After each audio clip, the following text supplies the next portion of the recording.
I'm so happy that you're here today because the way you and I met was so us.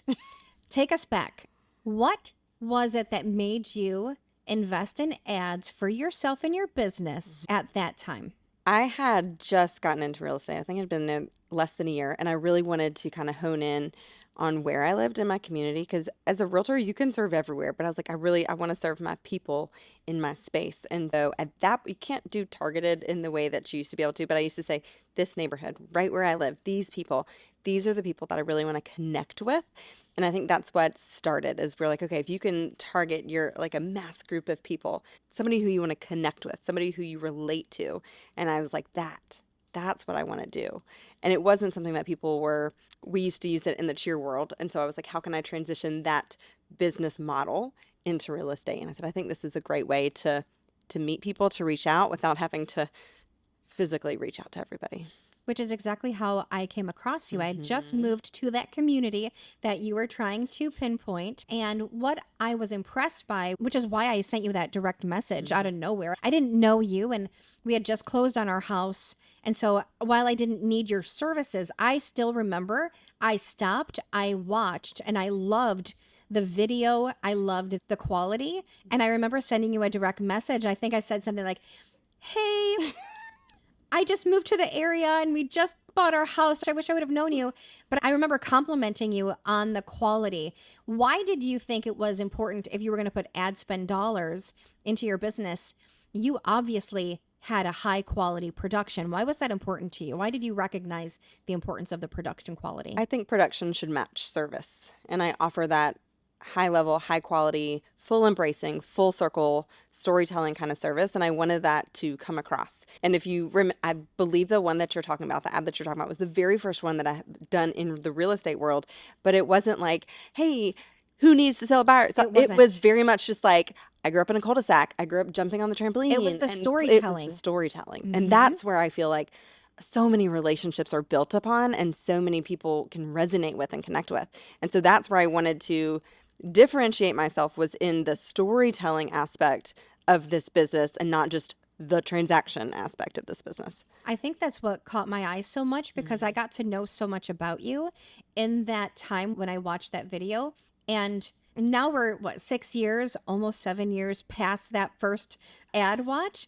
And I think it goes to show the value of when you put yourself out on camera, on video, or even a paid ad Mhm. scenario, what it can lead to in your life. And I mean it. You and I are a brilliant example of like, who are you trying to meet? You could be waiting to meet your very best friend. And that for me was like It was watching you. I had no idea that we would, in my biggest, wildest dreams, I'd be like, she'd be like a really fun person to hang with. And here we've traveled together and I love you and we get to do things like this together. And so, like, you did that because you invested in yourself and you Thank ran an you. ad, I did. The best ad ever. right? If you were the only person ever to get out of that entire ad, Totally. that was it. I completely That agree. I completely no, agree. 100%. When you think about positioning yourself in this marketplace as a Mhm. real estate agent, there's so much, let's say, competition, but really there isn't because I Mhm. really believe that in each personal brand, real estate being one of many styles of personal brands, you make a lane for yourself. Mhm. So I'd like to hear from your perspective. What lane have you chosen? What lane are you leading? And I'd like to know for you why it was important for you to choose that lane. I feel like I run two lanes parallel. A lane that I have created for myself and then a partnership lane with my husband and myself. So we kind of have two different aspects. My lane as just Brittany Kensmo as a realtor is very much I want to serve families because that's what I know. That is the thick of where I am in my life right now. I always say like I'm a professional realtor by day, but come 4 o'clock when school gets out, like 4 to 10, I am like professional carpool chauffeur to all the things. And so I wanted to serve families that I could relate to. That was kind of like my niche, right? Your kids they're in elementary school, they're in middle school, they're in sports, they're in band, they're in course, they're in something Hmm. to where they're involved because I know your time is precious. I know that family is everything and I can serve in ways that match that and meet that. So I really try to wear my mom hat when I'm also a realtor to match where they are, to meet them, because I know things are stressful. And oh my Lord, the amount of times that a client has shown up and say, "I'm so sorry, Mike." I was like, "Girl, it is like you come around my car, I've crushed up goldfish. It You smells say like that baseball. every It's time. I fine." love when you say it. I have crushed up goldfish. I know. You say it every time, but it's so true because It it's is. life. It's life. And that's where I wanted people to have that elevated service, but not feel like you have to put on a blazer and heels every time we're going. I will be in a ball cap most of the time that we're together, but know that the level of service is there. The heart is there. The hustle is there. Everything is there. And I work around that. But I also really try to protect that time as well for myself and for my clients. And then we have another lane. Like I said, it's like a race car effect. We Hmm. run parallel investing, because we have found personally there's so much that you can do, so much life to be built around that. So trying to help others recognize that, see that, step into that as well, because we get one life to live, right? Time is our most precious resource. So how can I help you grow and be into the life, into the home? Because it's a transaction, sure, but it's the relationship, it's the home, it's the how are we going to celebrate holidays in this house? How are we going to, our first birthday parties? How are we going to grow old in this house? What are we going to do? And I try to help walk everybody through that, and or let's use your house as a tool to get you where you want to be. So it's a lifestyle and a lane, but I really tried to show up as my authentic self and relate to others so they felt comfortable being in their authentic self. How are you positioning yourself? Because our friendships, like I said, we started in the Facebook, "Hey girl, hey," kind of situation. But I have had a Hmm. backseat to watch you thrive and to watch you grow and step into this, not even brand authority, that doesn't even cover the massive amount of impact that you have had on so many men and women. How did that dream kind of turn into reality for you? I would say it started when I was a young girl in my small town. I remember I grew up on 40 acres on a dirt road, and I went to our community school and I took the bus, and I was a farm girl, right? Hmm. Every year at Christmas, there would be something called the Christmas Benefit Show. And so from a young age, at least kindergarten, maybe before, I would always try out to be in the Christmas Benefit Show. And on our best year ever, and bless, we worked with what we had. It wouldn't be this, even this quality, Hmm. but we put our heart and soul into the production and the backdrops and the sound. And that was back when New Kids on the Block was like, "This one's for the children." That was a grand finale song that we all I did. love it. Like, I'm not joking, but I think truly where this has been a part of my lifeblood, Hmm. the idea of how do we put on a show or performance. And I do believe that when I was educated in marketing and advertising in college, I took the fanciness of what I come naturally to, like the curated look, natural. But then I was honing the idea that there has to be truth in advertising. And it was in college that I really got the education or the backbone behind what does it take to market, to position a brand in the marketplace and do it well. Hmm. And so from a young age, my love of production and performance, that's just who I am. But partnered with a true belief that there Hmm. has to be truth in advertising, that's how this whole business came to be, Hmm. because I found that there was no other place where people could get that level of execution, because so many people have ideas or they have wants, but they lack how do I implement? How do I do it? How do I pull all of these pieces together? Yeah. That part for me wildly comes very naturally. And so I have built a strong team and a network that no matter what people are needing, I can fill that. Even if I don't know yet, I will find them, and I will fill it. And I have such confidence because I know it can be done. It's not a question of how do we do it, it's who do we need? Who, Who not do we how. need? That's exactly right. You and I both love that Yep. book.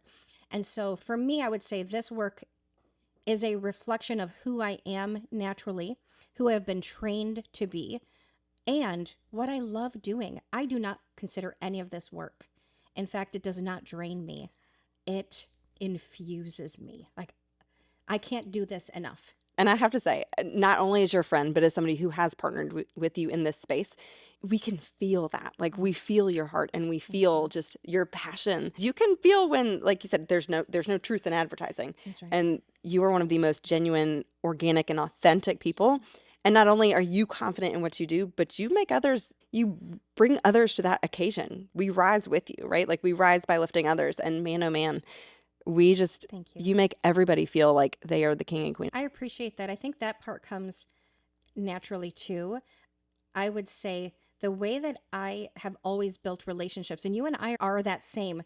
When you and I both met, you had just written your book Hmm. and you were planning your book launch. Oh, no, you had just written your book. And I asked you, so tell me about your book launch I'm, party ideas. I'm gonna like have some, just like small snacks in the driveway. No, we're not. I had just met you. I didn't know you from nothing. And I said, well, I just met this girl I saw her ad, whatever, and she's asked me for coffee and she wrote a book and you aren't going to plan a book launch party? And so our relationship is exactly that. And I was like, all right, so I envision that you have an hear you envision when I this. see you.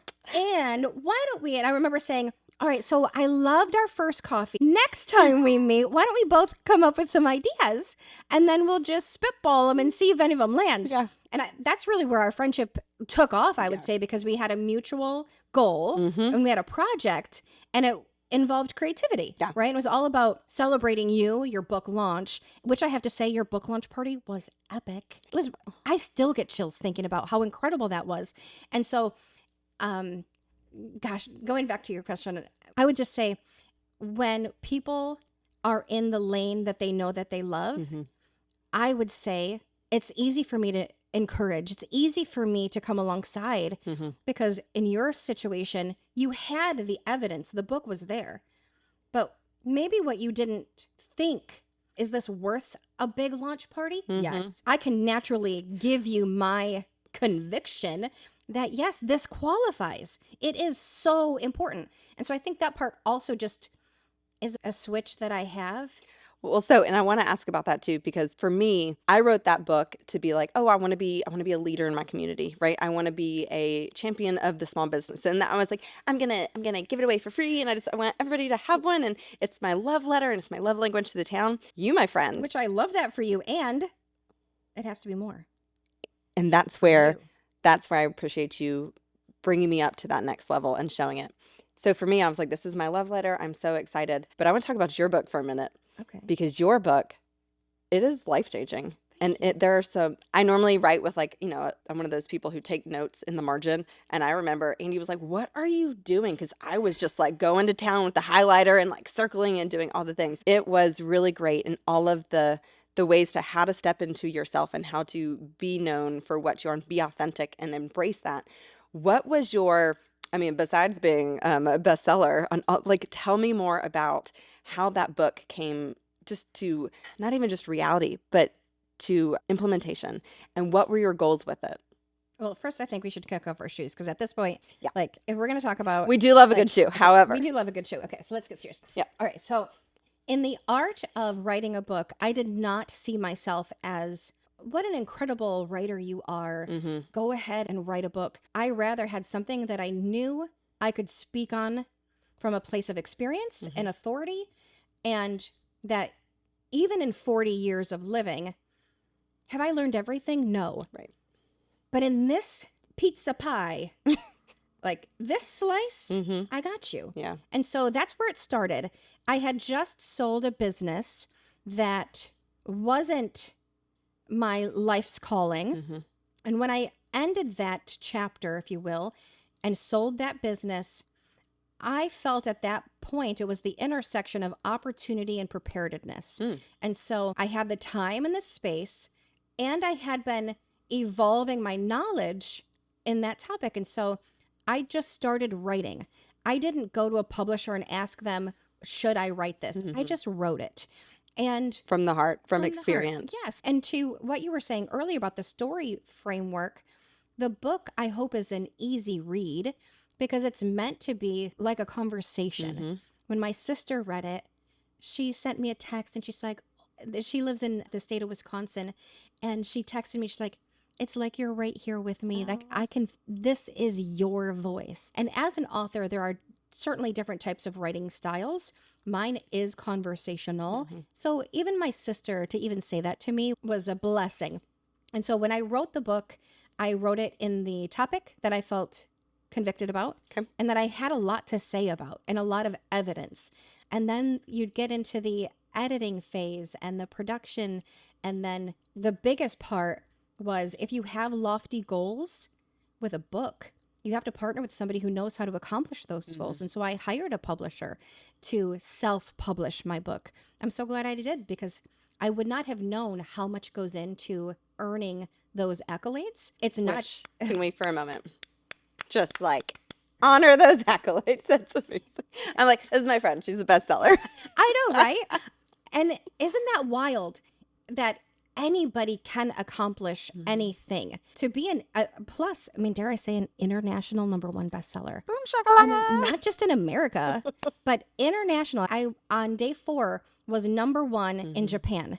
And that wasn't by happenstance. I truly had a team of people internationally, of people that I've met. We hosted exchange students for 13 years of my life. We hosted a Japanese exchange student ourselves. And so I had people all over the country prepared and ready with my global Amazon link to set myself up for those wins, I would say. And so it didn't happen by happenstance. And had I not accomplished it, I would have tried again or a different way. But the important part is I earned those levels because I had a tremendous amount of preparation, people in place, and I was led by somebody who knew how to do it better.